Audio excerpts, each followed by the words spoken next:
Giant fans, thanks so much for joining me for another episode of Only a Giant. I do have a special guest this episode that I'm pretty excited to have on. He's one of my great friends here. While he is a great friend, he does have a couple flaws. And, one of those flaws happens to be that he is a Washington football team fan. But I'd like to welcome on the show here, first time ever, Curtis. Curtis, thanks for joining me, man. Thanks for having me, Mike. Appreciate it. Yeah, not a problem. Kind of the reason I wanted to have you on is I always love getting that outsider perspective of the Giants, and kind of the free agency moves that we had, and just in general of the team. I always like, especially someone that I know is a football fan. You're a huge Washington fan, but you're also a football fan, and I think that's kind of rare where you get a lot of people that are just Giants fans or just this, and they don't really pay much attention to the rest of the league. So I love having someone like you on who really follows the league as well as Washington and the NFC East and everything. Thank you, man. Yeah. So I guess let's start off. Curtis is going to join me and do his own beer of the episode. So I guess we'll start right off with that. You wanna get going with that? You want me to go first? Cool. Yeah, sure. Go ahead. So Curtis is going to do his own, and then I'm going to do mine afterward, and we'll kind of just go with it. Yeah, so I have a Rodenbach Grand Cru. It's a Belgium red ale, sour. Okay. This is a 6%, but pretty excited. Try it. I'm definitely, so correct me if I'm wrong, is this a sour beer or?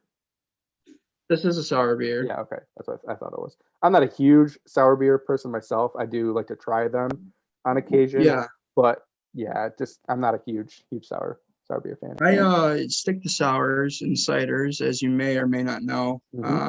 Sometimes venture into some mead, thanks to you, actually. Yeah, bachelor party. And right? Yep. Yeah, it was a good time. So sampling regular non-sour beers is up my alley too, but as far as enjoying, a full can or bottle, that's usually the route that I go. So you can do this however you want to do it. How I typically do it, and you may already know this, is I like to kind of just go off like your first initial flavor and taste of it, and really kind of give me what you get from it. I like that initial flavor because that's kind of like how you judge a beer. I feel like. Yeah. All right, so I'm gonna take my first sip. All right. So what do you think? First impression, it's a strong sour. Okay. But it has kind of like a sweet, that's the word I'm looking for, aroma. Okay. To it. Still a long aftertaste, I will say. It's not a bad thing, kind of keep. I enjoy the flavor a lot. Some may call the sourness overwhelming, but this is right up my alley. Yeah. I think that's one of the things about sour beer that I don't love is like it is kind of overwhelming. It's really in your face. So okay. Yeah, no, I really enjoyed that. I love it smells great. Low foam as well. Yeah. Cool, man. So we'll kind of give it a little bit of a rating here. I'll let you do the rating for it. I used Untapped typically for this, and you can do the kind of 1 through 5 or 0 through 5, I guess, technically. And you can do the 0.25s and stuff like that to kind of give it a rating. So what would you rate this beer? I would give this beer a 4.15. 4.15. Okay, I like it. Yeah. Would you recommend this to people that have never tried sours? 100%. Yeah. I think this would be a really good introduction to like someone who's never tried a sour beer before, or someone who has never had this sour beer before. See, I like ghost beers, which they tend to not be quite as much like in your face, I think. Right. But they're still kind of that same ilk, I guess, if you will. Yeah. I have a 4-pack of this, so I probably will be absolutely enjoying every one of them for sure. Nice. All right, so I'm gonna do mine next, and man, let's see what you got. Yeah, so I have a Sloop Brewing beer. It's called No Season. It's an unseasonal New England IPA. Um, Probably for those that listen to this episode here or this podcast here know that I like IPAs, double IPAs, all that good Yeah, stuff. right. So that's kind of my go-to. So this is a beer though I've never had, so I'm pretty excited about trying it, and we'll just kind of jump right into it. The beer itself is 6.5%. It's Nice. considered an India Pale Ale, New England IPA, I guess technically. So yeah, let's go. Did you say where the origin was? Where is it from? Or Sloop is actually, I think it's in New York. Oh nice. no, Cool, I cool. lied. It's oh well, it says Hopewell Junction, New York, and Hampton, New Hampshire. So maybe they have two locations. I don't know. Yeah, cool. Somewhat local then. Yeah, um, What do you think? it's a good beer. It's it's not really like in your face at all, which actually to me is kind of a good thing. You know, you don't get overwhelmed with flavor right away, but Yeah. it kind of hangs with you too, almost like what you were saying with the Rodenbach. So if I had to give it a rating, I think I'd go probably like 3.5. You know, it's definitely good, but I wouldn't write home about it and attest at the top of the mountain that this is one of the Yeah. best beers I've had. But it's still a Yeah. good beer, you know. It's just more subtle than what I was expecting, to be honest with you. It kind of threw me off with how subtle it is, but it does have some good flavor in it. It does have. I'm used to New England IPAs, I think, being a little bit more aggressive, I guess, Sure. and maybe that's not the right word for it, but it's much more subtle, much more smooth than I really anticipated, I think. 3.5. Yeah.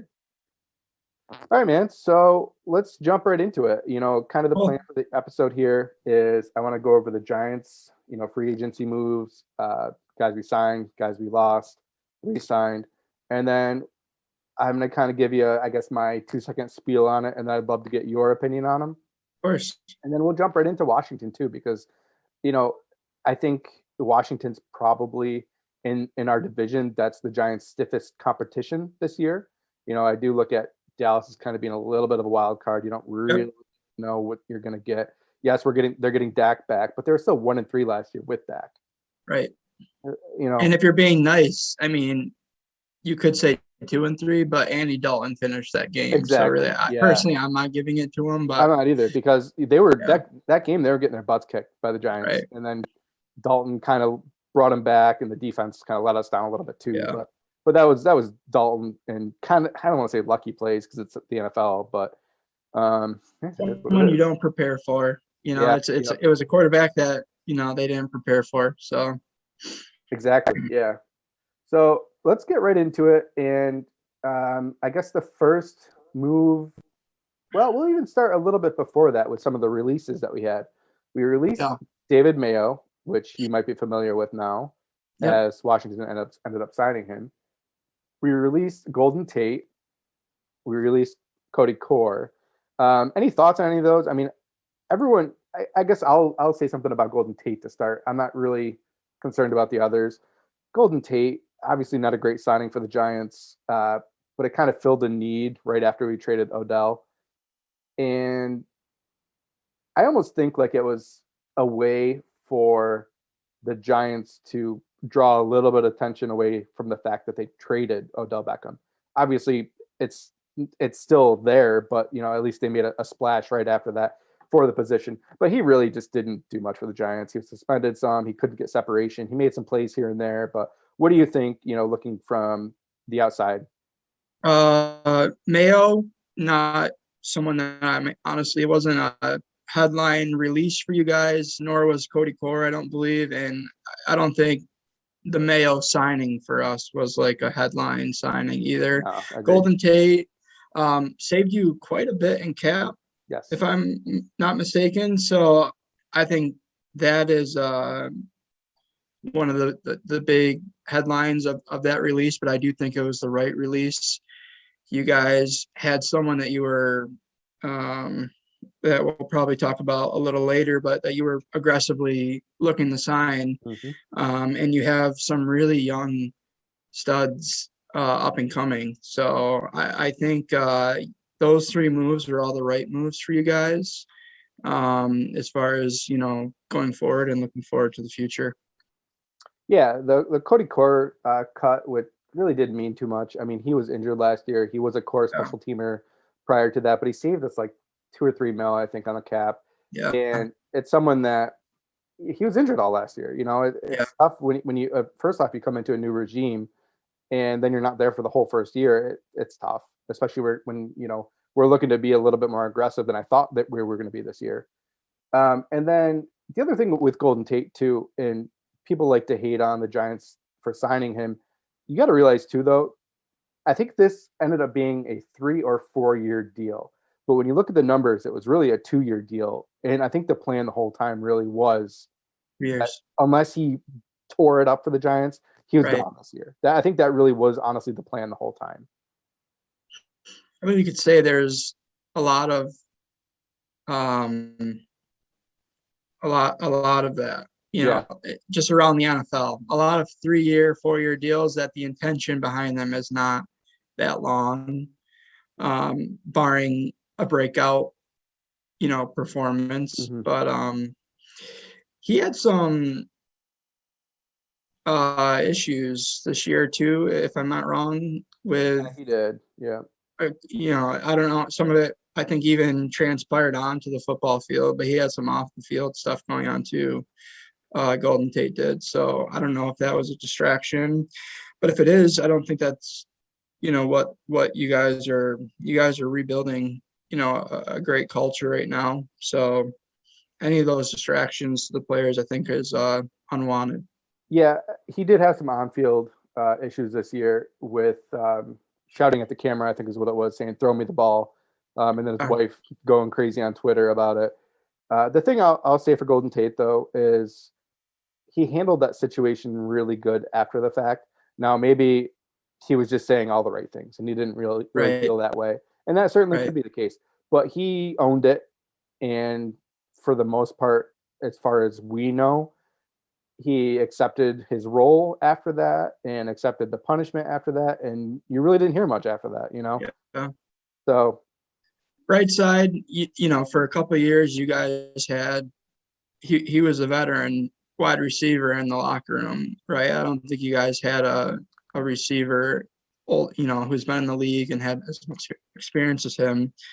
But couldn't agree more. You needed someone to replace, the losing Odell, and at the time, that was probably the best you could do. yeah, and I don't want to get too much into Solder, but I feel like that was kind of the same situation where we couldn't trot Eric Flowers out at left tackle at least, and we needed to sign someone.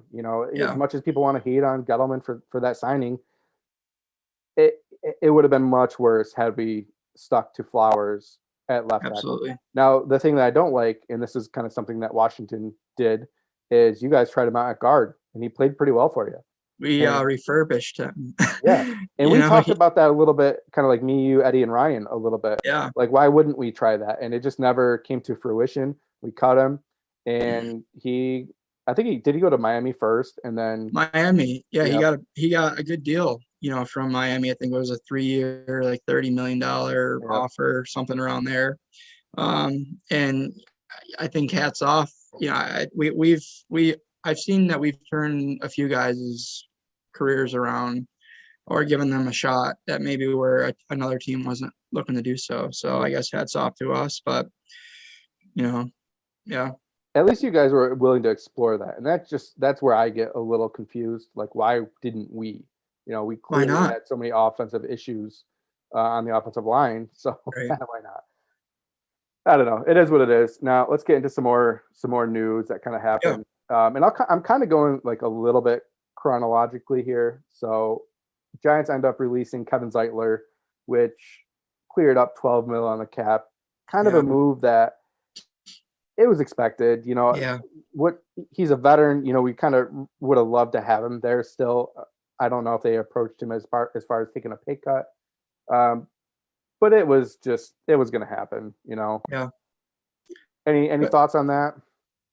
When you're already in what seems like, I mean, obviously you guys have done a really great job at contract structures, but when it looks like you're in penny pinching mode, I mean, right along with the Golden Tate and Zeitler cuts, that those are cuts that are just you were not surprised to see. No. Me as an outsider wasn't really surprised. Maybe a little bit when you know that you have some issues on the offensive line, but when it comes to needing the cap space to go elsewhere, those moves make sense. Now I said I'm going to go chronologically here, and then I skipped something that happened, Okay. which is we franchised Leonard Williams, which I think kind of led to that move. So, Right. good job by me on skipping that. I knew maybe you remember this, maybe you don't. I said the whole time that no way he's playing on the franchise tag. I was getting a little bit nervous about that though, as kind of the news was coming out that he was looking for 25, and I was getting a little bit nervous that we weren't going to be able to work it out, but we did, which is good on that. But we'll get into that in a second because we'll actually talk about it through the contract extension that we signed him for.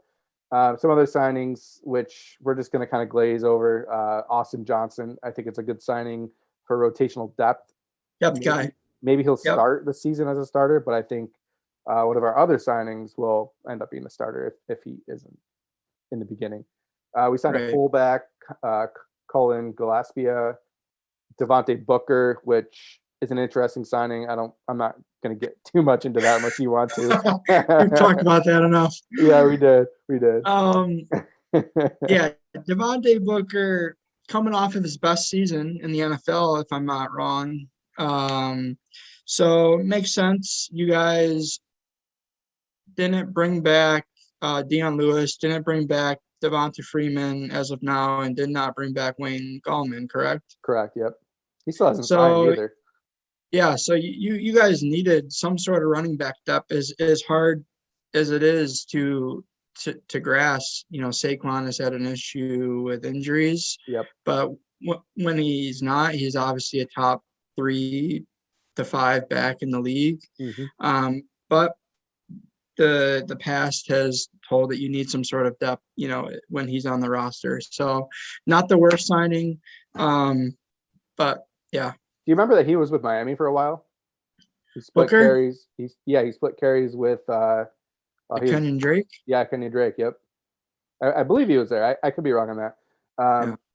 I mean, I don't mind the signing, and the thing too is we're still going to need at least one more running back. We absolutely. really have 2 on the roster right now, other than some guy from Germany, which I can't even think of his name off the top of my head. Right. We're going to probably draft someone, I would assume. But in general, he can pass block, which is something that Saquon struggles with. He can catch the ball. He can run hard in between the tackles, and he's got speed to get outside. So I like it. At first I didn't love the contract itself. Once I kind of saw some of the other contracts. That's the knock on the signing. I don't think it's the player. It was the contract, but he's a guy. He's a guy that you can plug and play. I do believe that. So, and he can fill in if needed, just like you said. If he's the one toting the ball, obviously it's not Saquon. You want Saquon, but I could deal with that for a game or two if we needed to. Yeah.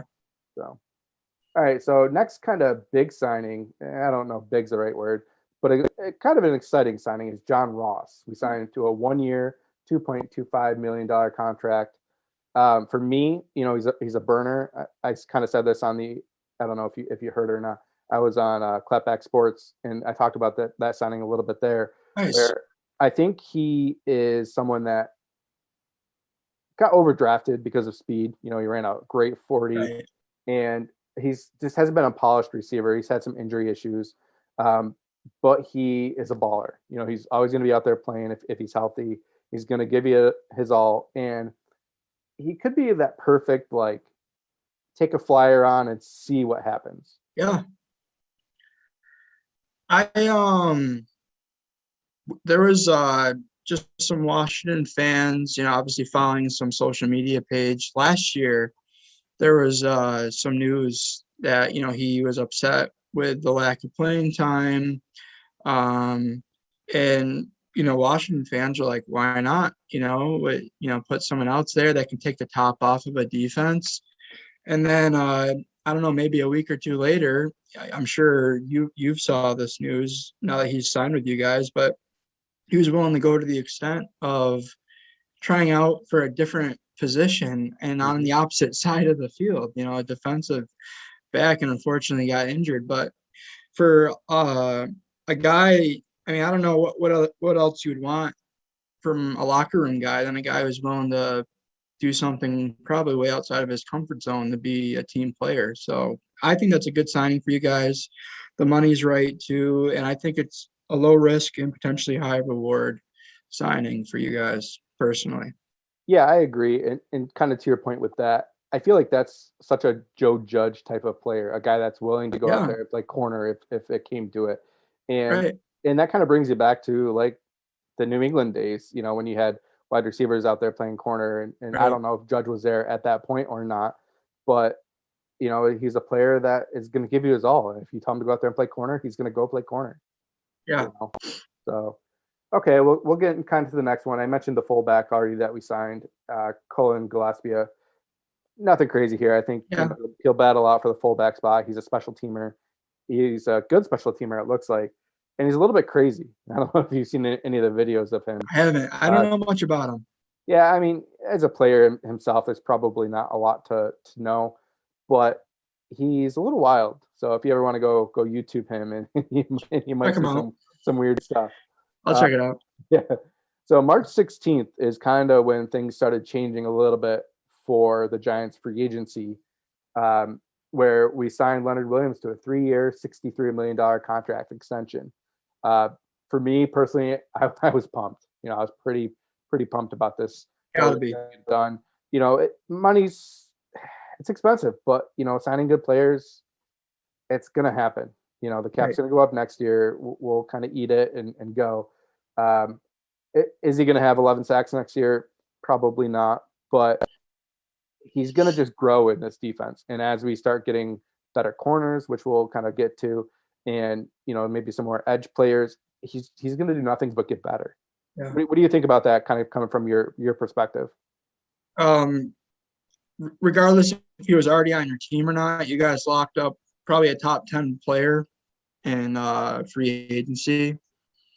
So you got to be stoked about it. Do I agree? Will he have as productive of a season? Not sure. You guys lost a key defensive lineman that probably helped a lot with the sack totals. We see that a lot in the NFL where, it's not just Aaron Donald. It's great if a player as Aaron Donald is. It's not just him. He's able to get to the quarterback because he's got a great defensive line around him.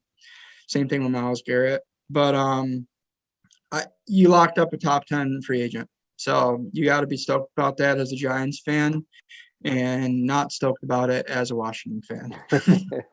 Yeah. A couple other things I'll kind of mention with that. I think within this defense, it's going to be an overall defensive scheme where it's not going to be like this big one player this, one player that. Right.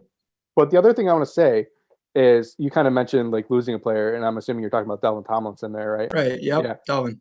The only thing I want to address with that is prior to us getting Leonard Williams, obviously our defense, with James Bettcher and stuff in the past couple of years just has not been good, which you've been witness to plenty. Right. But Delvin Tomlinson always played okay, but he never did a lot. And maybe it's just me being like a fan and not really diving into specifically watching him. But I never really noticed Delvin Tomlinson until Leonard Williams got to the Giants. I'm not saying that he's not a good player, but kind of to your point, but the other side of it, where I think maybe Leonard Williams really kind of helped Delvin Tomlinson develop into the player that he is. And I guess I got to cling to that a little bit in the hopes that, losing Delvin Tomlinson isn't going to, destroy our defense, which I don't think it will. But I guess we'll just jump right into the Delvin Tomlinson leaving and signing with the Vikings, I believe, right? Vikings, yep. Yep. I'm happy for him. I hope he has a good career. He's such a nice player, and it does suck to lose him. But as much as you wanted to sign them both, you just knew it. You got the right guy out of the two, so that's the important part. You got the guy that you want to build your defensive line around. So Yeah, Yeah. Yep. So it is what it is. It stinks to lose players, but you're going to lose players. This is the NFL. People are going to leave for money, more money. It's going to happen. absolutely. I hope that we at least made an attempt to sign him. You know, Yeah, because he got a reasonable deal. he did. It's Yeah. affordable. He didn't get above what Maybe like reports 10 thought he was worth. or something like that. It was like I think a 2 year, I'll look it up maybe. quick. Yeah, I think it might be 10 million a year. 10 is what I remember, 2 year, but 21 million. Something is around that. let's take a look here. Great radio here. Yeah, it was somewhere around there. I'm not seeing the exact Yeah, number, but I guess regardless of that point, it sucked to see him go, but we're gonna fill that spot with Austin Johnson and then Danny Shelton too, but we'll get into him a little bit later yeah, here. yeah. Kind of get into the next signings. We signed. I'm gonna butcher this name. Afidi Odenigbo. I don't know if you're familiar with him from Washington or from Defensive Minnesota. end. Yeah. He's going to be straight defensive end. People are talking about him being an edge and standing up, and I just don't think that's going to happen. Yeah, But I think he's going to be a sneaky good signing. We signed him for a 1-year deal for 2.5, and kind of got to think maybe he's going to start. I'm not entirely sure, but I don't know. I guess maybe he won't start. Maybe he'll rotate. Any thoughts on that signing though? could be. I don't know a ton about him, to be honest with you. But at the same time, I I honestly don't know who your current defensive ends are. Um, We're kind of weird where we're going to rotate a lot. So yeah, last year it was Leonard Williams, Delvin, and Dexter in there too. So we lose Delvin. I guess maybe Danny Shelton's going to start, which I kind of alluded to earlier. yeah, But I don't really know. I don't know entirely what we're going to do, and I have a feeling too this year with the guys that we have on the defensive line, we'll rotate a lot. Other than Dexter Lawrence and Leonard Williams, I think that third Williams. spot will be a big rotation spot for the Giants. But I mean, as far as him, I mean, I think he could be a sneaky good signing, but he is still a 1-year signing, and I don't think he's. I think he's probably not going to be on the team for years upon years.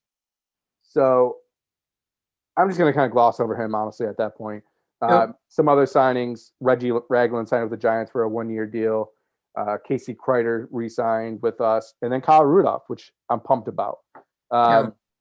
For me, I don't know how familiar you are with Kyle Rudolph, but obviously I'm a Syracuse fan, but I always like Notre Dame, and Notre Dame always seems to produce good tight ends. Yep. So I watch him a lot at Notre Dame, and guy's got hands. I won't try to sit here and say he's the fastest tight end in the league because he isn't, but he's got hands. He's smooth. He can block. He's definitely gotten better blocking. Overall, for me, a signing where he hasn't played as much the last 2 years because the Minnesota Vikings drafted a tight end in the top in the first round. Right. So I think he's still, despite his age, I think he's got a lot of juice in the tank. What do you think? Kyle Rudolph, veteran tight end. You never know, might have some tips for Evan Ingram. That's true Great too, right there. hands. I think he's a pretty good blocking tight end too. Mm-hmm. So I think you have to have that to be somewhat of a. I think in the NFL, if you're a tight end, personally, you got to be good at blocking and you got to be able to probably outrun some linebackers. I don't know if he can quite outrun the linebackers anymore, but I know that I've seen a few highlights of him mossing some dudes, Mm-hmm. and so that's a red zone guy, another red zone guy, and which I'm not sure how well you guys did in the red zone last year, but regardless, it's probably always an area that a team could look to improve on. So it's a good veteran guy to have in the locker room. And once again, like a lot of your signings around this area could be a very low risk and potentially high reward signing for you. But injury, if I'm not mistaken, could take him right up to week 1 of the regular season, correct? Yeah, he has some type of. I think maybe did I hear Liz Frank or something? Liz Frank. Yeah. Yeah. So that's unfortunate. That definitely Yep. impacts what he can do for the Giants right now. But to your point too, I really like the idea that maybe he can teach Ingram a little bit Yeah. because as much as we are frustrated beyond belief with Evan Ingram, it looks like he's going to be our starting tight end, Yeah. and it wouldn't shock me if we sign him to a a long term deal or something like that Yeah. if he has a decent year this year.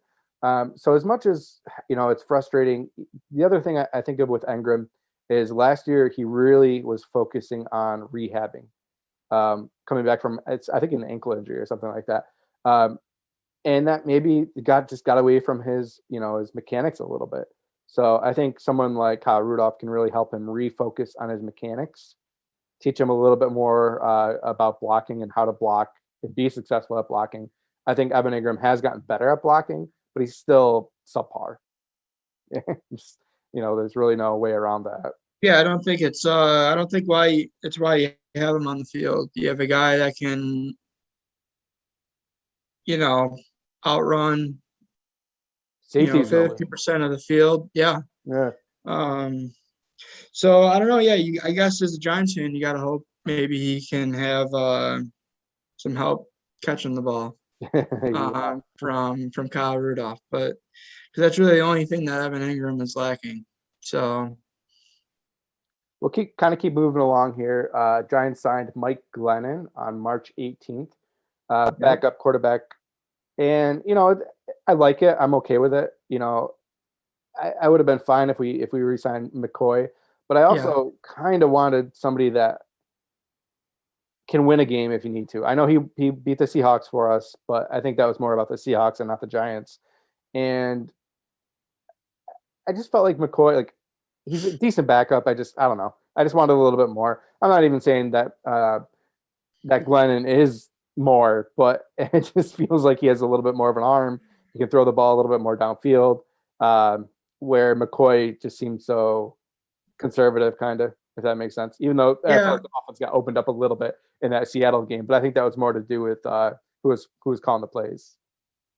I think the Mike Glennon signing, I do agree. Colt McCoy is spending some time in Washington, like um, NFL backup. Not a guy that's gonna play 16 games for you. Mm-hmm. Mike Glennon is the affordable guy and the guy that can come in and run your offense. Um, the neck size can see well over the offense and defensive line. So I guess, but listen, I know you want to see a better backup, but hopefully you don't need to see a better backup. That's how I would feel. Yeah, the problem with backup quarterbacks is they're expensive. If you Yeah, want a good backup best quarterback, job in the NFL, I think. yep. But it's a position that if you don't have an expensive backup, you feel good about it until you run into a situation where you need it. Right. So we'll kind of skip over that a little bit more because who really wants to talk too much about the backup quarterback? Not super exciting news. Yeah. No, but I do like the signing though, and I guess what I would say is I like the signing. I think kind of the similar position with the running back position. I think that we're going to draft a running back late, and I think we're going to draft a quarterback late that maybe we can develop a little bit. Wouldn't surprise me from you guys. Yeah, especially in our current situation, like I'm all for Jones. I do think that he has the talent, but let's face it, this is a very important year for him. And if he can't show it, we're going to have to start looking at other options. Point blank. Yeah, I think it's pretty clear. You guys are trying to go all in for just in general. But the Kenny Galladay signing is. Yeah, we're going to get right into that right now. So just tell me what you think about that signing because that was my next guy. You're all in. I think you're going after once again securing another top 10, probably top 5 free agent this year. So huge upside. Hopefully he comes back. Well, you guys hope that he comes back really great off of that injury. Yep. I can't say that I would say the same. But it's going to be exciting, man. As a guy, like you said, to start this thing off, love football. So love seeing competitive football. And it's to me, it's exciting to see our division sign these guys.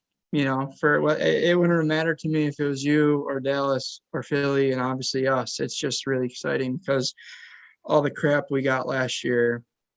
I would really Still love, getting it, really. yeah, and I would love, to shut some people up. But great signing for you guys. It's and the price. Some people, I'm sure, obviously outsiders like, wow, it's a lot of money. You guys maybe also think, well, it's a lot of money, but I think it shows that you're in win now mode, and that's exciting to see. So Yeah, I'm all for the signing. I'm sure you know this, Curtis. I was a big proponent of Corey Davis because I was worried about the money side of things, and yeah, Corey Davis would have been my next go-to. right, But I'm happy that we did go out there and get Kenny Galladay yeah, because I think it shows, kind of like you said, that we do think we're close. yeah, That we're there, and it's a big signing for Daniel Jones. He even in his big time. career at Duke. This is going all the way back to Duke. He's never had a good receiver. No, Now, yes, we can sit here and say that Sterling Shepard's a pretty good receiver. You can say that Slayton's decent, but a true number one decent, though. yeah, decent for what? Right. Shep is slot. Yeah. And he's played outside and he's kind of played all over a little bit, and I love him, but it just doesn't stay healthy. That's the biggest Yeah. thing with me. Yeah. And then he has some boneheaded drops sometimes, which it's the NFL. You're gonna have drops, but you also, if you're a good receiver, you tend to limit those. Yeah. And I'm not saying Shep Another. isn't a good receiver, but we needed and we still need a big upgrade in the receiver room. I think so. The Yeah. size is huge. The speed is huge. This guy goes all out to catch any ball that he can. Yeah. He's a baller, man, and it's just exciting. We haven't had one of those since Black, so Doing some research, while he was still a free agent before he signed with you guys, his best years came, in Detroit. We all know Detroit has never had a great running game, but his none. best years came off of, you know, Detroit being just in the middle of the pack. So as important it is for Daniel Jones to succeed with Galladay, I think Saquon is going to play a really big role in Kenny Galladay's success too, along with Shep and along with Slayton. But I think just in the few short years that Galladay has been in the NFL, his best years have come from, an average running game from Detroit, and his worst years came when they were at the bottom of the league. So I think it's really important for Saquon to be Saquon. And then I think you'll see Kenny Galladay be Kenny Galladay, Yeah, wide receiver one.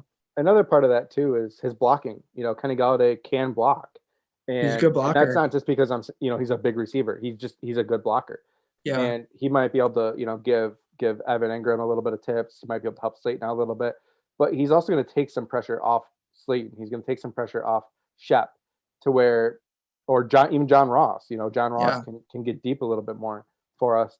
It's such a big signing. Old And school approach in the signing too, right, Mike? I yes, mean, really old school. Visit, couple days, couple dinners. yep. Um, Got some nice steak so dinners out of this. so I think Joe Judge, he's got a mindset of who he wants in the building and who he wants in the locker room. So I think that also says a lot about. I don't know much about Galladay's character, but knowing a little bit about Joe Judge and just seeing some of his interviews, and I think that should tell you a little bit about the guys that they've been bringing in too. So We'll continue with the free agency in a second, but on the Joe Judge topic, do you think the Giants hired the right guy? Now, yeah, I think it was a head shaker for everyone, including you guys. Um, but as a guy who has seen his team take a complete 180 in Mhm. 1 year, I you see the same qualities. You see the same hard-nosed coach in Joe Judge, and I see as I see in Ron Rivera. So now, yes, I think you guys definitely got the right coach. I mean, yeah, Yeah, and that's one thing kind of to your point too.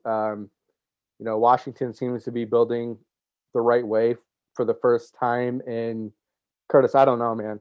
long time, Washington's been, no offense, but kind of a laughing stock in the NFL for a really long dumpster time. fire. Yeah, So, absolutely.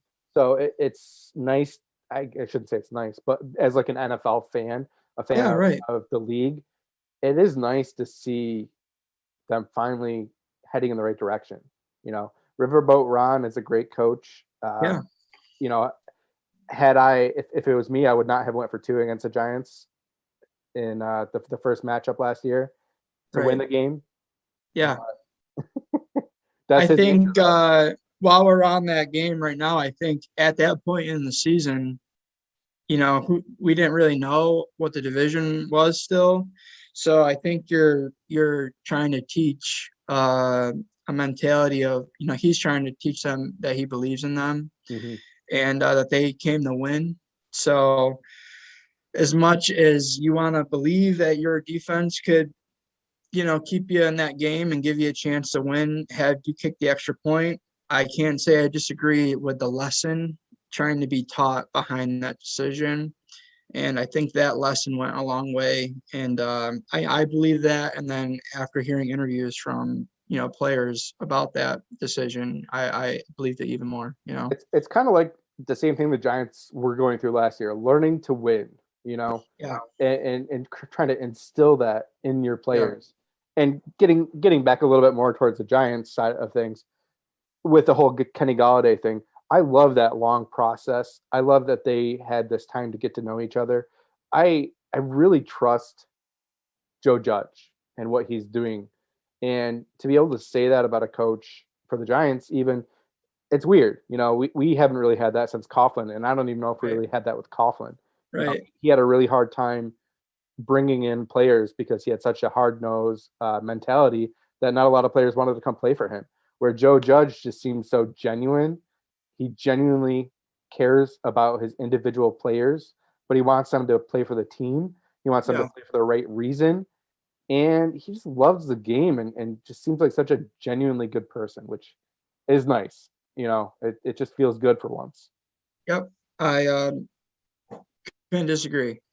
Yeah, Couldn't see how you would not like that, as a Giants 100%. fan. And to your Yeah. point too, like you said earlier, yeah, I was surprised when we hired Joe Judge.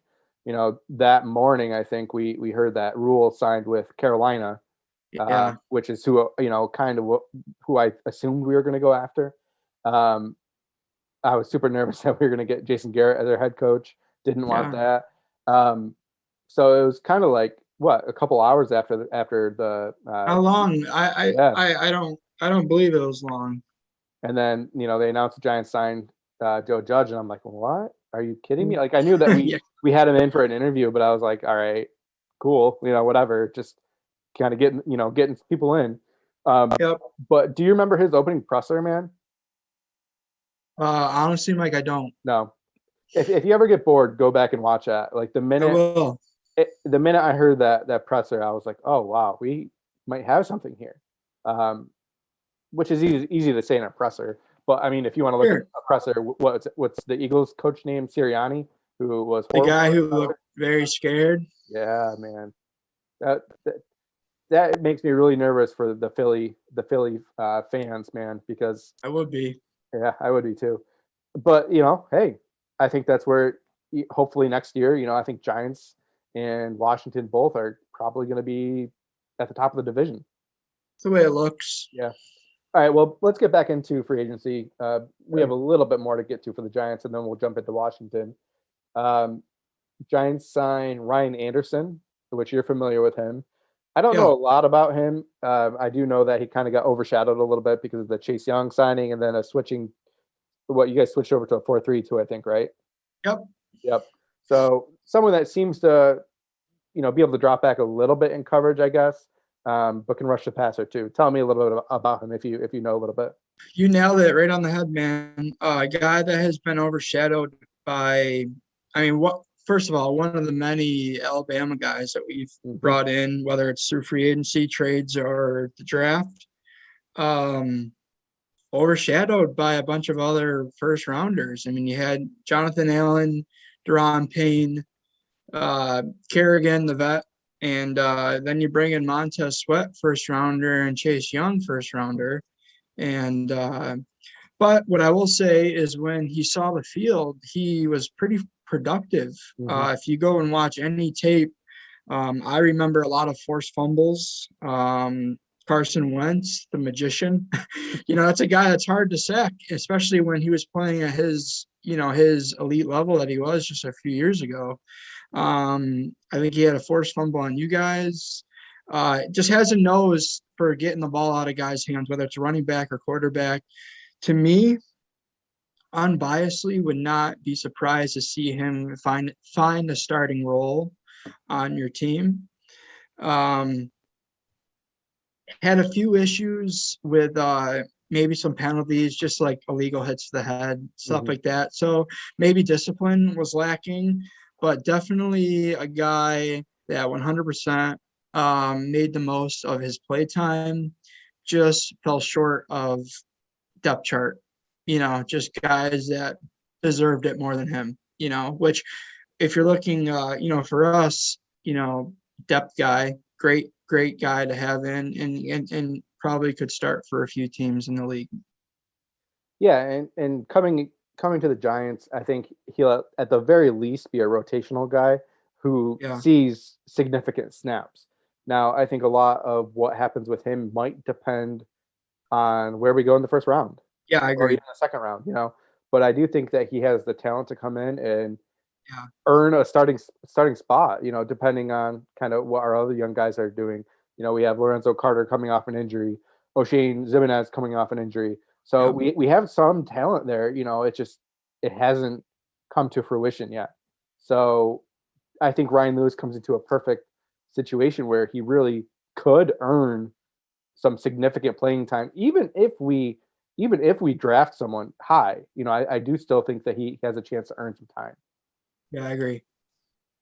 Okay, well, let's get into the next big signing, and that's Adoree Jackson, which is a big signing. I've heard some kind of mixed things with him. Um, the thing that I keep coming back to for him is he wasn't in our plans. He was not a free agent, and he all of a Right. sudden He became was a free agent, released. and we pounced, man. I don't remember for sure if he took any other visits with anyone else, um, but I know he was supposedly going to Philly the next day after his visit with the Giants, but Right. this is someone that is talented. He's got the speed, he's got the ability, he can cover in man. He had some injury issues, and that's Yep. kind of the side of it where you get a little bit nervous. But he's also coming over and being corner number 2 for the Giants. He's not corner Yeah. number 1, and I Right. think that for him is coming into a perfect situation where we do have, the secondary is already a strength without him. Yes, that CB2 spot was a question mark, but our defense was ranked number 9 last year. Although I will say I don't always feel like it felt that way, but he's coming into a very talented secondary, and I just think it's a perfect fit. It's a great signing. I'm super happy that we kind of pounced right onto it. Uh, what do you think? Anything that you kind of stuck out with you with him? Um, agree. It's a good signing, and had he been a free agent to start free agency, you're signing one of the best corners that were in free agency. He was like top 5 in a couple categories in the league. I just remember seeing his name across the screen for a few different things. Mhm. So you're getting a guy who, like you said, I mean, he just needs to complement James Bradbury. You're not Exactly. asking him to lock down the best receiver. I actually don't know. Is Bradbury a guy who follows? Does he play a Um, certain side, or does he usually play receiver one? he can follow. Yeah. He might not always follow. It's going to be more of like a defensive scheme type thing, I where if think that scheme fits, then yeah, he's going to follow. But I I think Jackson has some experience following wide receiver ones too. I think for quite some. I think he was their best corner. I know they brought in Malcolm Butler in Tennessee, but I mhm. mean that defense. I don't know. After the Baltimore beating Baltimore and beating New England in the playoffs, I don't really know what happened to them. It kind of seems like Tennessee is in a rebuild mode out of nowhere. Yeah. But I think just if I really just had one thing to say about the signing is it's a great CB2, and I wouldn't want him as a CB1, I don't think, but I think he's going to be really complementative, you know, to James Bradbury and then some of the other really young pieces that you have on the defense, and you guys have a few really good young pieces. So Yeah, I think he kind of fits perfectly because he fits what we kind of lack in that cornerback position where, Bradbury's a little bit bigger, he's a little bit lankier, and right, he's like fundamentally sound in if he comes up against a receiver that's quicker than him, that might be a little bit tricky, but he can right, still, be fundamentally sound. But in a situation where we have Jackson, he can really back off that speedster type yep, guy and go over to someone else or whatever. It's a great signing. I couldn't be more excited about it. yeah, It's tough because like right now, especially with all these signings, it's so hard not to drink the Kool-Aid a little bit. You know what I mean? oh yeah, absolutely, So we'll kind of move on. Um, Really, we're pretty much down to the nitty gritty here with the rest of the Giants moves. They did convert Blake Martinez and James Bradbury. They converted both their contracts. Um, they converted some of the contract to a signing bonus to free up some more room. And then, really, the only other signing I'll kind of speak to, actually, two, Zach Fulton, a guard they signed from the Texans, who I think will come in and compete, but there's really not a lot to say about him unless you want to throw something about him. Anything? no, I Yeah, have nothing, not a name that I was very familiar with. So he's been very before up and before signing down. with you guys, so Yeah, he's been very up and down. He started a little bit for the Texans, I think, but he's just been so inconsistent that I don't know. I don't know what the signing means. I don't know. Our guards right now are so weird. I don't really know. I don't know what the deal is with our guards. We have 3, 4 guards now that I guess 3 that could potentially start, but I don't know who's what and if they're even confident with what they have. Um, but that's neither here nor there because it doesn't answer any of those questions. So we'll just get right into the next one, and that's Danny Shelton, who signed a 1-year deal with the Giants to be a nose tackle. Um, I think he. I keep going back and forth, but I guess he'd probably come in and probably be the starter alongside Leonard Williams and Sexy Dexy. But I think this is kind of that replacement for Delvin Tomlinson. What do you think? Any thoughts? no, um, I think similar to the Adoree Jackson and Bradbury, you need a guy who can complement Leonard Williams. Um, there was plenty worse out there, so this is a guy who's got some experience. He's been in the league for 4 or 5 years, if I'm not mistaken, if not more. Mm-hmm. Um, I think he's starting caliber, you Yeah, know. and he kind of came from the Patriots situation there for a little while too. He played for the Yep. Patriots, so he kind of knows what Joe Judge will likely be looking for. Yeah. I think he'll just kind of fit in. He might start, but I still think that we're going to rotate a lot. And yeah, I mean, I think it's going to be a good fit. Yeah.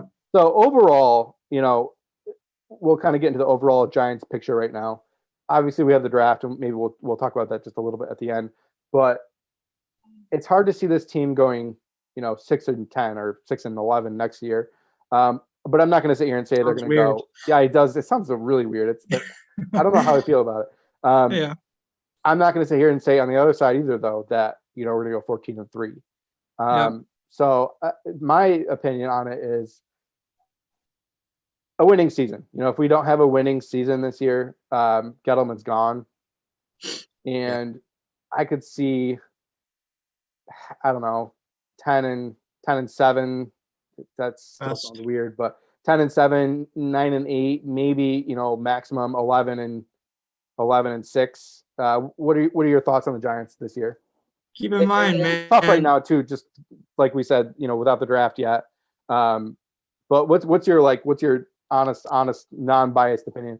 my unbiased opinion is the sample size. We really, at this point, we majority have to go based off of what we've seen last year. And Washington was a 7-win team. So you have to be 7 wins or better, which I don't think is that hard to do.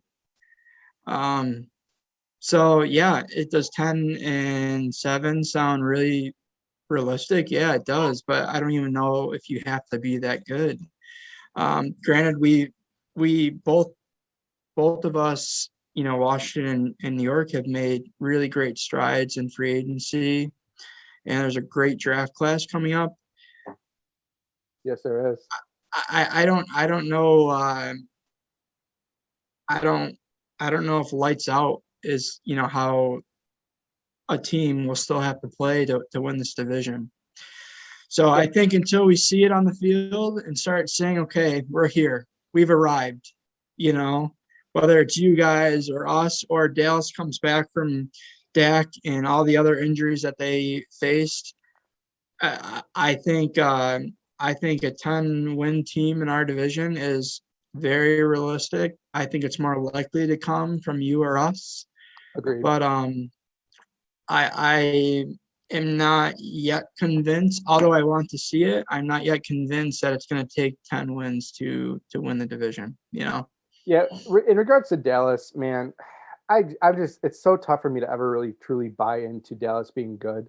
Um, I've said this a million times, and I'm probably being annoying at the amount of times that I've said it. But Jerry Jones wants a yes man. He wants someone that he can control like a little puppet master, and Right. McCarthy's that perfect guy.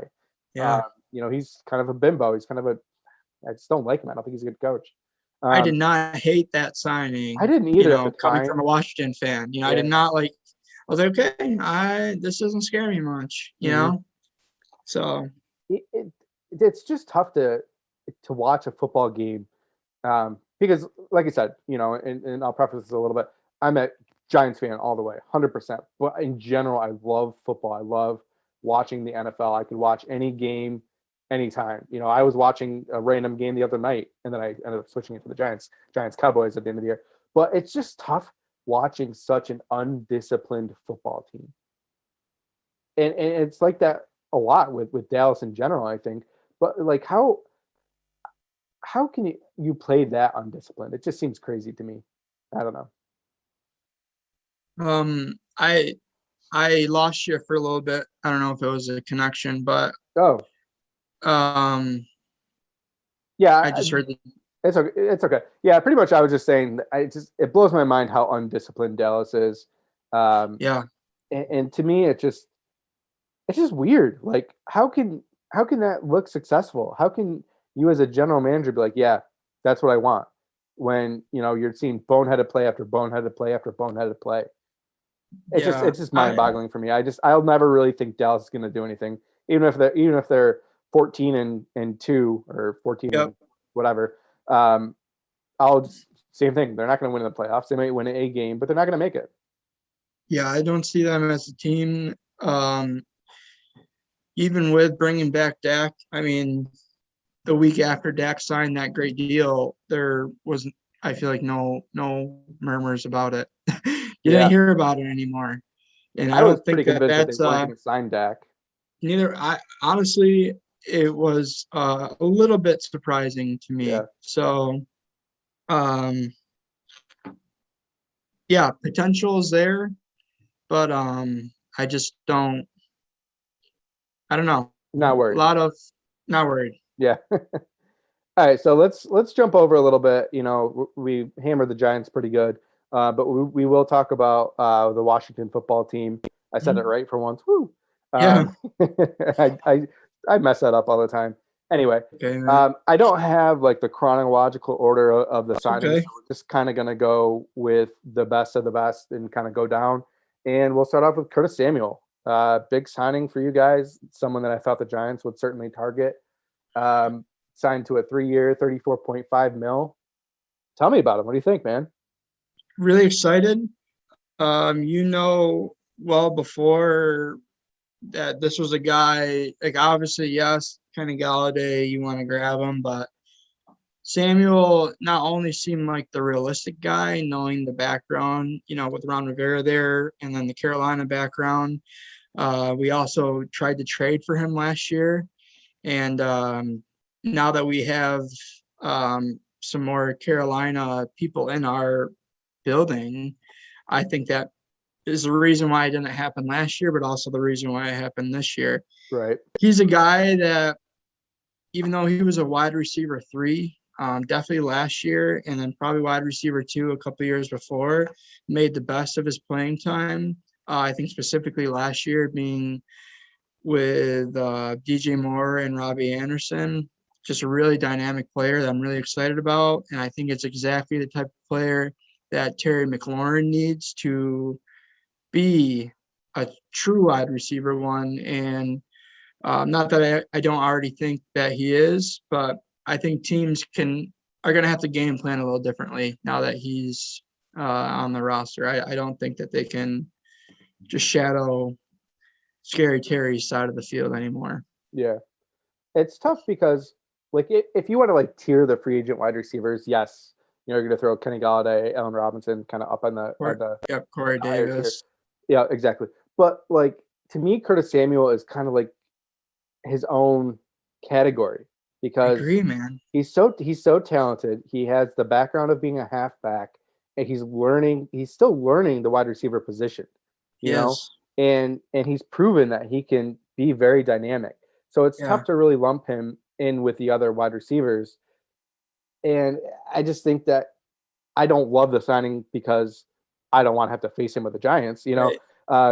He's just that perfect fit, I think, for you guys, where he's going to take a little bit of pressure off Terry, and you also have another playmaker. Like I think that's kind of been an issue for you guys. Yes, you have some good young talented wide receivers, but nobody else that's like really taken double coverage off Terry ever. Agreed. I love. I keep going back to the dynamicness. I mean, he's a guy that Carolina used him in the backfield too. He had a few like whether they were end arounds or the quick forward pass. So you can use them anywhere. Kind of like that scat back almost, Yeah. Up in the backfield, H back, Yeah. whatever. I didn't know this until we signed him, but he 80% catch rate, which is like top 5, if not one of the best in the league. So that's exciting. Was also top in the league on catches on third down for first down. So a lot of good things coming with that signing. I think it was a must needed, not just a much needed position signing that we got, but I think it's a guy that's going to fit in really well with what we're trying to do. And he's got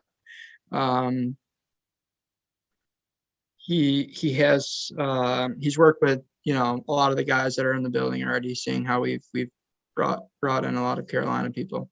Another interesting point with him, and maybe it's just me being too judgmental towards Carolina quarterbacks of the future, or the past. He really hasn't played with an accurate quarterback.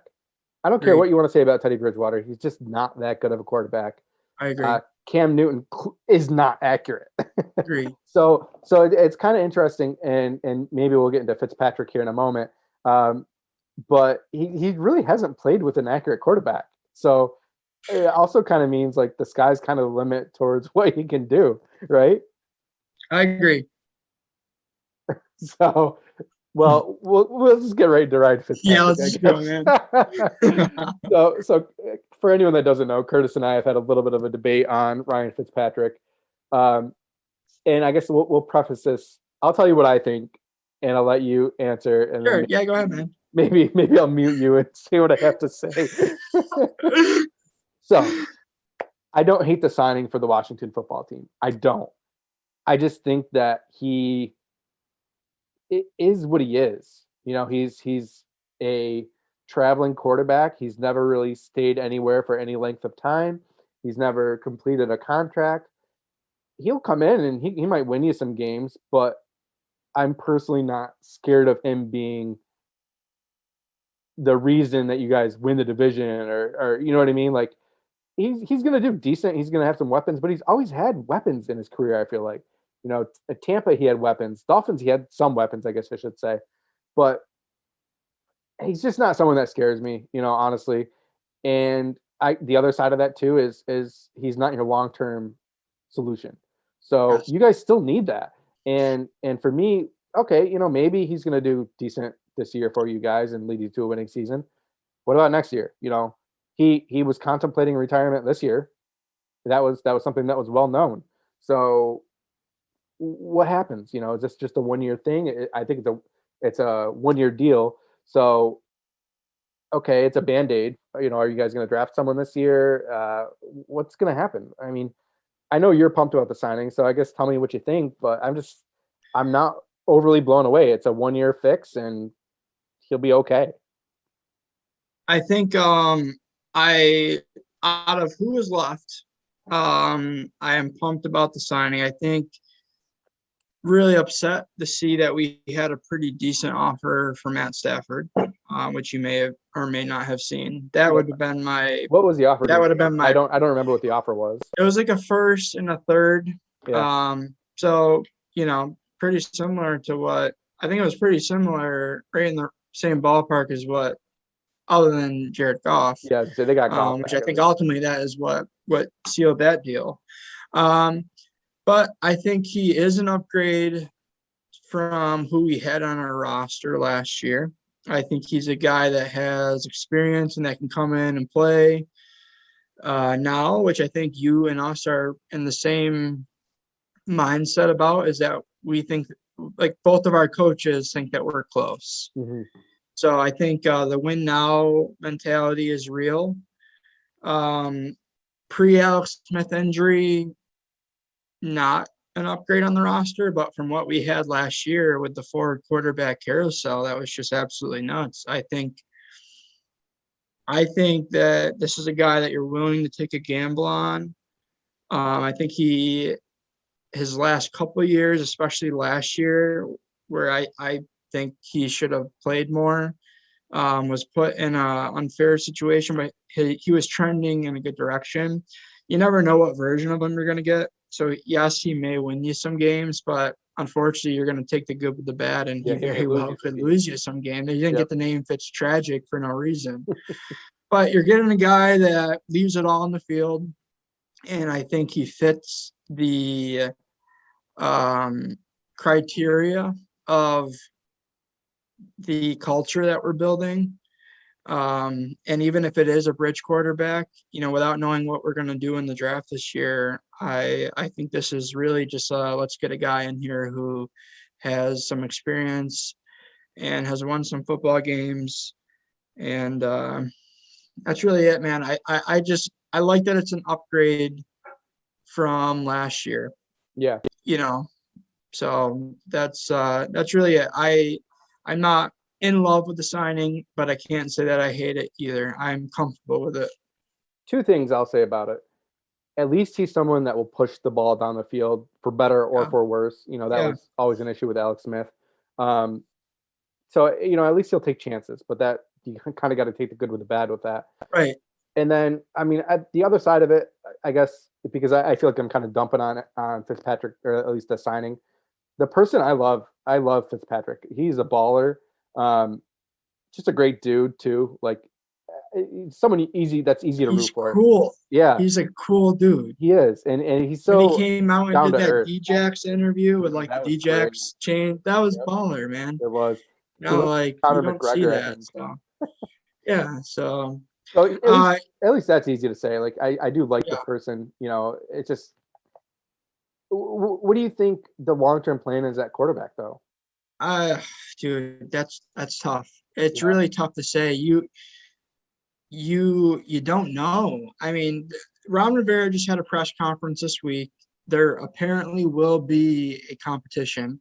I saw that. Yep. Fitzpatrick is going into the season as QB1, but Ron was like, there will be a competition. Between So him and I him and think that Kyle Allen. maybe Taylor Heineke. I mean, Oh, yep. they signed Heineke to like an $8 million, $8.5 million deal. Wasn't You he a didn't see a Carolina lot guy of too? him, obviously. What's that? Wasn't he a Carolina guy too? Yeah, Yeah, yeah, I thought so. Carolina. And let me tell you, man, Taylor Heineke, seeing someone, you know, we all heard was doing online classes a month before the games that he played for us, come in, learn, and lay it out there. So I'm excited to see a competition. But I'm pretty confident that Fitzpatrick will come out quarterback one. Yeah, you kind of got to assume that. Honestly, you don't bring Yeah, him in, you don't pay him 10 mil to I don't think so. lose the battle. Yeah. Okay, so we'll get into another free agent signing, and it's William Jackson, the corner from Cincinnati. 3-year deal, 42 mil, pretty big deal. Seems like it should be a good signing for you guys, but I won't try to sit here and say I know a lot about him. I know that Slayton blew by him a couple times last year against Cincinnati. What do you think? Happy about the signing? What do you think? He's replacing someone that you love too, correct? What's that? He's replacing someone that you were really high on, correct? Yeah. So I think he is better than Ronald Darby, and unfortunately, we did lose Ronald Darby. Which, going back to like the Eric Flowers thing, Ronald Darby was another guy that I think was on the downslope. He was getting burnt a lot. He was injured a lot, and he comes here and he kind of thrives. So I think Ronald Darby, before we touch on William Jackson, was a guy who we brought in for a really low deal, and he really overperformed his deal, and then we let someone kind of overpay for him. Mm-hmm. But I think that we're replacing a good cornerback who had a good statistical season for us with an even better cornerback, who shut down Kenny Galladay in their last matchup. Now, So correct me if I'm wrong, though. That last matchup was Kenny Galladay's rookie season, I believe. I actually don't know when it was. I could be wrong on that, but I time think they I looked played. that up, and I think it was his rookie season. Oh, okay. Well, not that necessarily matters, but he's a guy. I'm really pumped about the signing. Other than the Curtis Samuel signing, this is my number 2 favorite signing. And he's a guy that can shut down one side of the field, I think, from what I've seen. So he has no problem following wide receiver ones across the field. He's going to really complement this already number 2 defense in the league last year. So I think he's going to attribute to one of the top defenses in the league and only making them even better. Is he CB1 or CB2? Tough call, man. I think I would not be surprised if he ends up being CB1. Kendall Fuller, is excited as I was to have him back, I still am. I think he's better in the slot. And he got burnt a few times last year too. I think that this will be a guy who will stick around, with the better receivers a little more. So I think he will be CB1 personally. That's my personal opinion. Any other free agents you want to talk about? I mean, I feel like Washington really hasn't done much. I don't Adam want to Humphries, talk. but like that's the only other guy, man. The only reason I like Humphrey signing is I think he will come in, as much as I would like to see the younger guys, because we do have quite a few younger guys. Mm-hmm. His 2 best seasons happen to come under the helm of Ryan Fitzpatrick, so I like the chemistry there. And I think he will be a starting. I think he actually will be our starting slot receiver.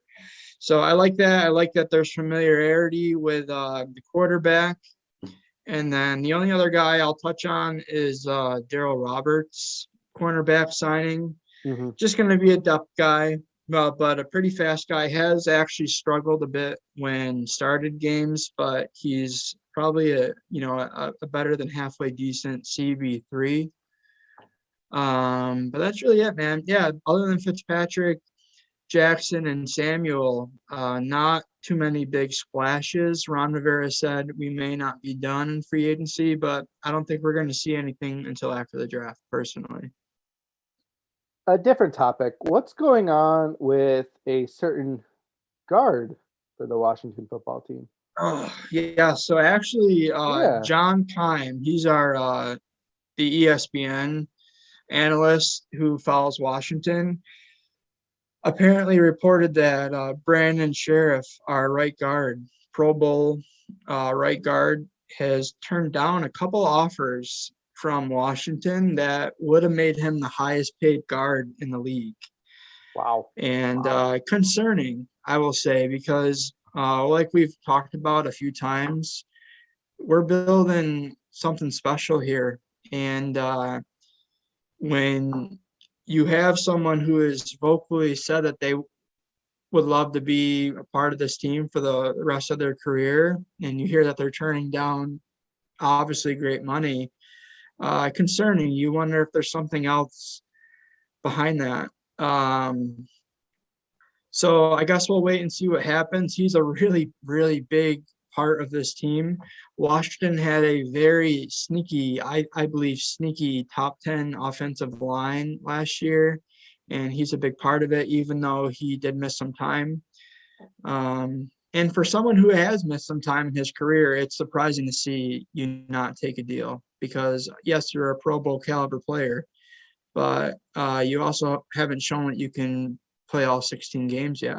So we'll wait and see what happens. But interesting news. Yeah, weird news. You know, he's Really? a very talented player. I know he has had some injury issues, but it just makes you wonder kind of what's going on there. You know, whether Yeah, maybe he got lowballed on a contract extension and just kind of right. was upset about it.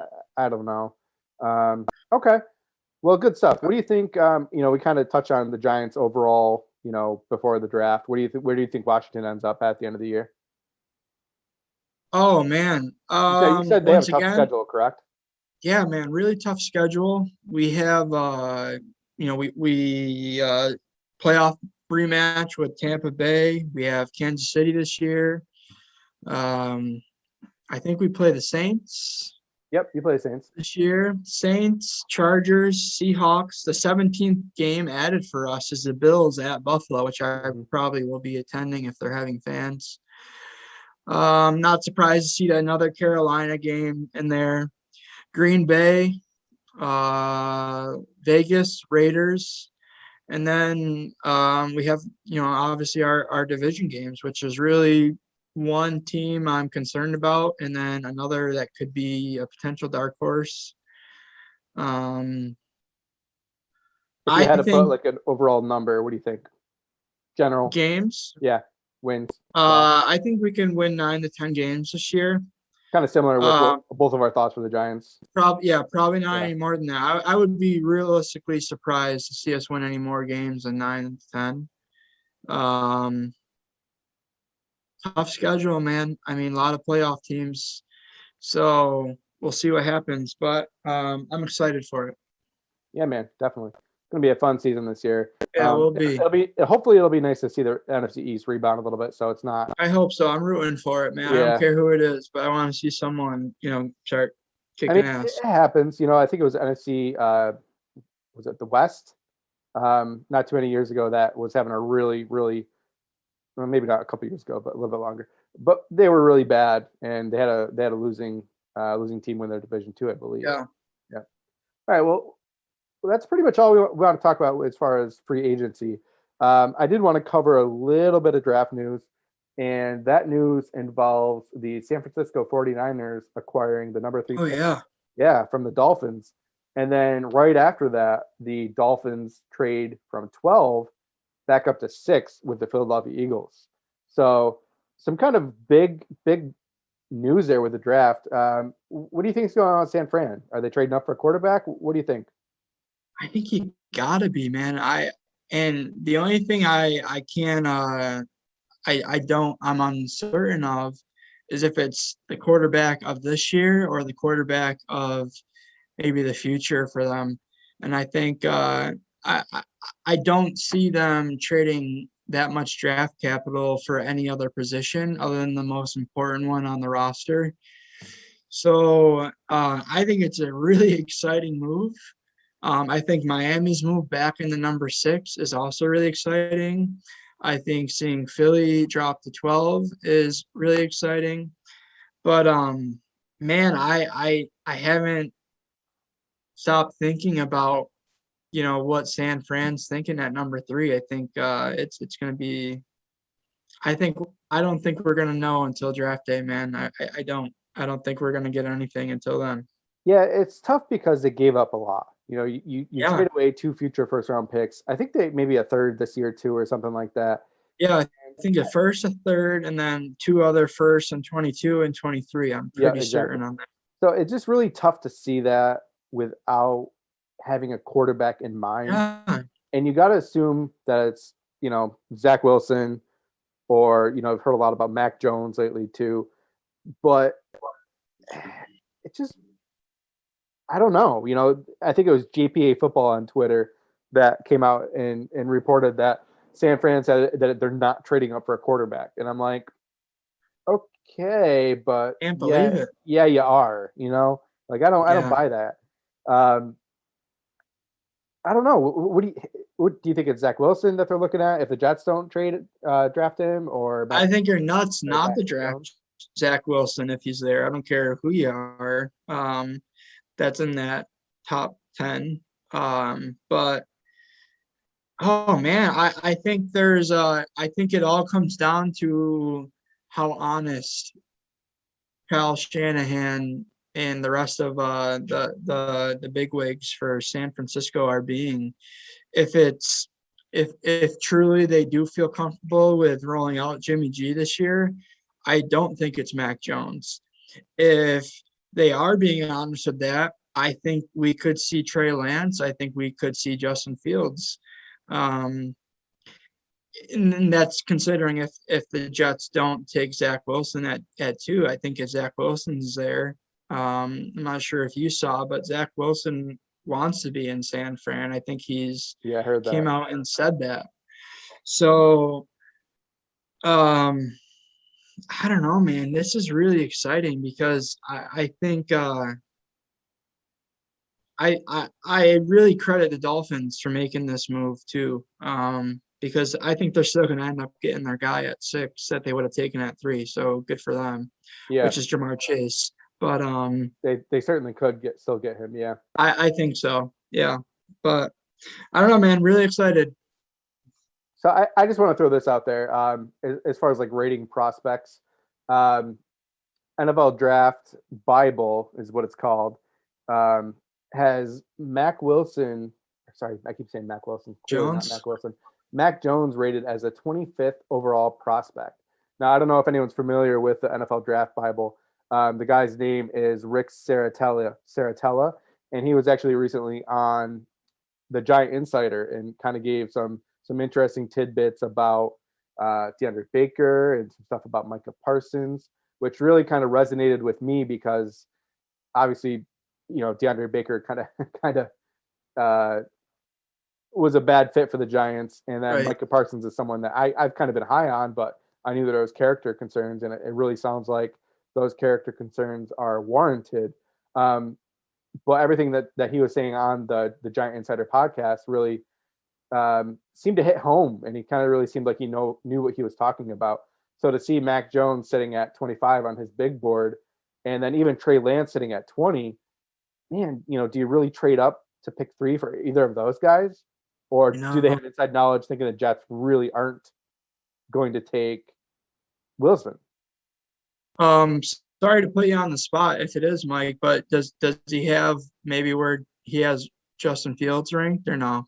I can look really quick. Fields. I don't see Fields. I'm assuming he probably has Fields ranked higher than both Jones and Trey Lance, though. I would assume. I mean, he's got Trevor Lawrence 1. He's got Zach Wilson 6. Oh, there he is. He's got Justin Wilson at 11 overall with his big board. So Yeah, I think and this is from the Draft Bible. And would you say the guy's name was? Rick Saratella, I think is how I'm you gonna have to pronounce it. check him out, man. I'm always looking for new stuff to look into. Yeah, But I know you're not a Giants fan, but check out the episode that he's on with the Giant Insider. There's three Giants podcasts I listen to: Talking Giants, Clapback Sports, and the Giant Insider. And hearing him on there, man, I've never really followed like too many people that really focus specifically on the draft. But if you know me, Curtis, I'm all about the draft. oh, So you and me both, man. yep. But you So for to sure, really yeah. find this guy and see some of his information that he has and some of the hits he's had in his past really show this guy knows what he's doing and his whole team Yeah. knows what they're doing. So it really excites me to have found this and yeah, kind of get diving into it. I mean, the scouting reports I'm reading right now are just absurd how like detailed they are and kind of getting into it. So yeah, it's something I would definitely check out if I was you. The draft this year, man, one of the things that's really interesting about it is the amount of players that have opted out that are Yes. projected first round guys, if not high second round guys. And I mean, obviously, if you're an NFL team, you're really paying your scouts. Not to mention, there's no combine this year, so you're really getting your money's worth out of your scouting team. Yeah, and how much do you want to trust these hand timed 40s? Yeah, yeah, yeah. Oh, and if anyone, Kyle Pitts has put up incredible numbers, but I don't know the exact numbers off the top of my head. But if Yeah. anyone's looking to see some other crazy numbers to compare to, go back and look at Vernon Yep. Davis's combine Maryland. numbers, Yep. and they're even better. So, so if that gives you, and Vernon Davis is a great, great tight end. I mean, that's a great tight end, I believe, to model a game after. So, whoever lands Kyle Pitts is going to be, definitely, he's going to be in it for the long run. The tight end position to me is just so weird. Even if you remember back a couple years ago with OJ Howard, he kind of blew things up a little bit. Now, not to the extent that Kyle Pitts is doing right now, Right. but OJ Howard just disappeared. And maybe that's kind of more of a Gronk thing and Yeah. a Tampa thing, and it's kind of a weird thing. But it's so hard to really think of him being like this top 5, top 10 talent. I know. Side note, when we're talking about Justin Fields a little bit, did you hear about the whole Dan Orlovsky thing with him? Didn't it? So Dan Orlovsky, or Orlovsky, however you want to pronounce his name, he's kind of an idiot. He's a TV analyst, right? Yeah, he played football for Detroit for a little while. If you remember, he's actually one of the guys. It may have been, I could be wrong on this. It may have been Thanksgiving though, and he ran out of the back of the end zone. I remember, but I'll try to find the video and see exactly when it was. He came out with a report though saying teams had told him that Justin Fields had pretty like lack of work effort and really didn't put the effort in and didn't study his playbook and stuff like that. And then I think a couple hours later or something like that, he apparently talked to a couple of people in the league and like disputed himself, being like, actually, I was just told that he has a great work effort, and it was just so ridiculous. Oh my God. He's kind of been one of those guys that's been very critical of the Giants, him and like Samuel Achu or whatever his name is. So just to see those blunders sometimes makes me laugh. Yeah, I know. Justin Fields, though, like, if I was to put money into one quarterback in this draft, it's Trevor Lawrence, and the rest, I don't know. No. It's kind of a weird class. Like Zach Wilson, I like. He's a good quarterback, but kind of small. Facing decent teams, he kind of crumbled a little bit. But you don't know. Mac Jones, the Alabama connection there. When was the last time they had a really good quarterback that succeeded in the NFL? I can't think of one. So No. it's kind of a weird situation. You guys are drafting right in between Dallas and Philly this year, right? Yes. which is also very interesting that we have three NFC East teams drafting back to back to back as of right now. 10, 11, and 12. Yeah. What are your hopes or thoughts? You know, I still think receiver is legitimately possible. But I'm thinking like Jalen Waddle. I keep going up and down with Devonta Smith. He's small and that scares me. Yeah. But I think the thing that I keep going back to is if someone that the Giants draft, I trust Joe Judge to have done his work, Right. have the scouting staff have done their work. And if they take Devonta Smith, I'll be fine with it. Offensive line wouldn't completely shock me, although I keep reading things where the Giants really think highly of what they have. And I keep also wanting to say that the Giants are going to be very tight-lipped about what they're going to do. So hearing that we like our offensive line doesn't really mean anything. Yeah. Right. But also, pretty much everyone knew last year we were taking Andrew Thomas. Yeah. So it's like, I don't know. Supposedly we like Devonta Smith and Jalen Waddle, and we like Pitts, and we like Rashawn Slater. So if it's not one of those guys, we might trade back. I think the fact that you guys are in a position to take best player available is really complementative to what you guys were able to do in free agency. I think you're not going into this draft saying now anymore that we need, doesn't matter who's there, we need the next best available wide receiver, or we need the best available cornerback. So I think that puts you guys in a really good place. Probably could trade back and but then again, I do believe that, once again, you guys are building something special. You guys have put together really great pieces. So regardless what you do, Joe Judge has shown nothing but to put your trust in him that it's going to be the best decision for the football team. So, yeah, edge wouldn't surprise me, but that's where I'd much rather trade back a little bit. But once again, we'll kind of see what happens. My thoughts on the trading back is we just need a little bit more of a talent infusion.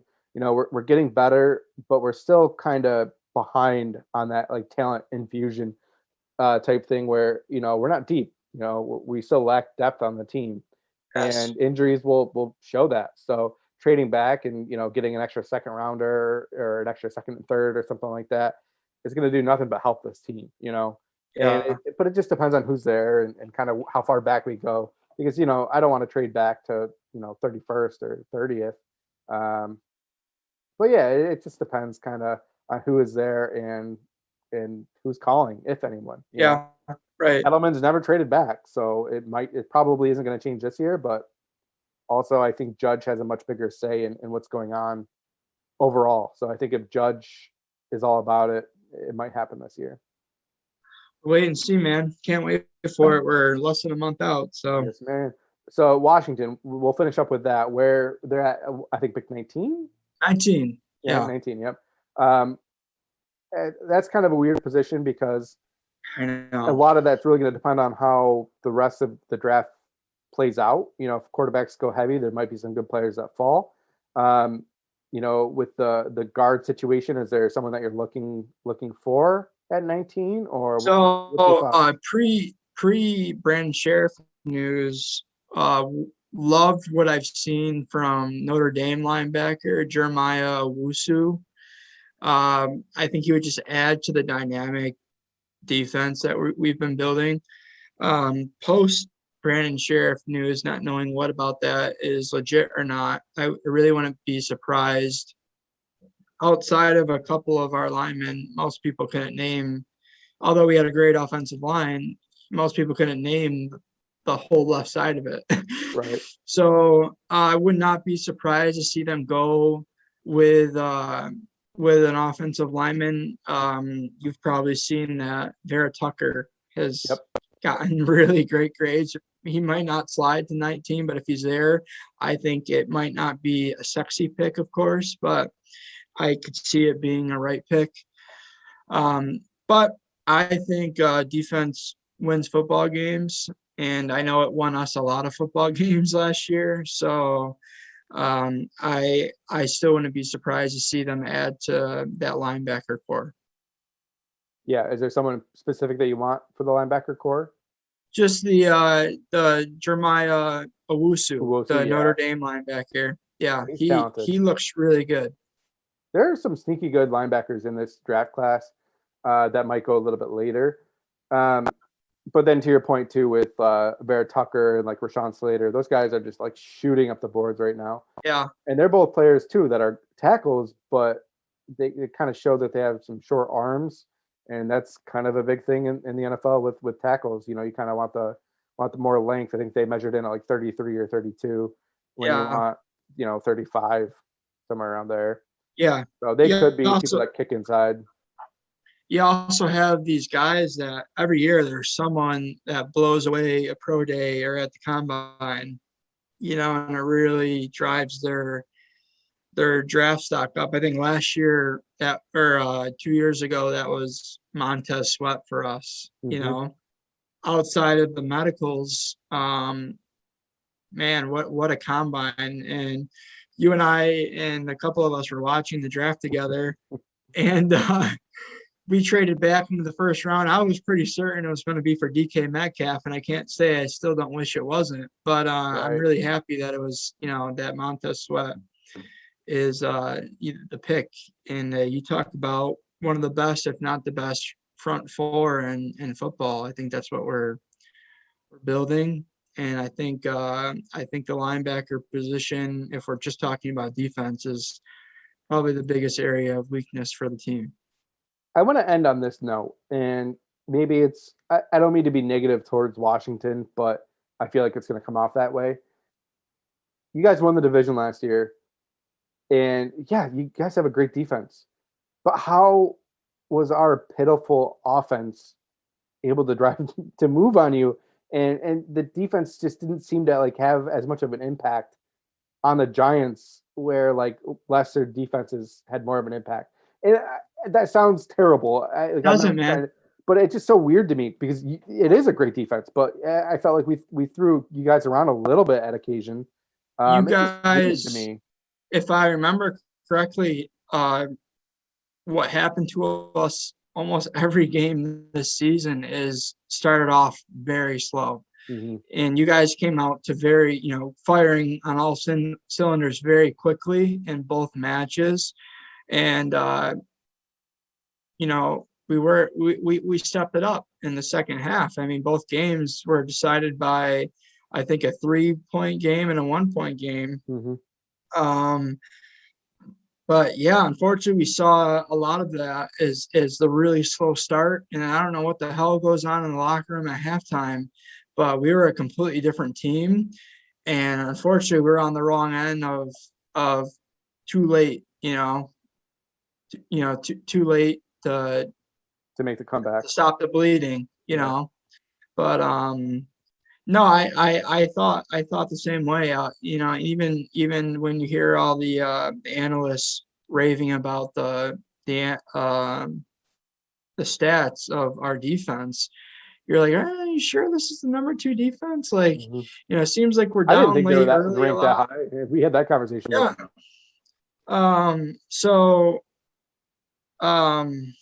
I'm sure a lot of it was when Dwayne Haskins gives the ball away in your own 30, But yeah, it was very interesting. And it's interesting, obviously, to see some of the teams that we played better against, and then some of the teams that we should have beat and didn't, Yeah. All right, man. Well, thanks for joining me. Any last words? Anything else you wanna get out there?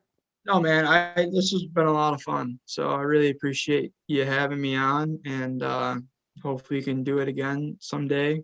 Anytime, man. It's just great, man. I really appreciate it a lot. Had a lot of fun. Thanks, man. Yeah, well, it was awesome having you on. It's great having someone that knows football and isn't just on the Giants or just on Washington, really can comment on the whole league. So I love that aspect of it. I love being able to talk football. Thank you so much for joining me, Curtis. And yeah, we'll probably have another episode out next week as we get a little bit closer to the draft here. Maybe we'll do a little bit of a mock draft. Curtis, you wanna make a Washington pick next week? We'll Live? do it next week, but do you want to do it with me?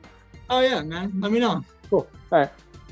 All right, guys. Well, thanks so much for joining me for another episode of Only a Giant.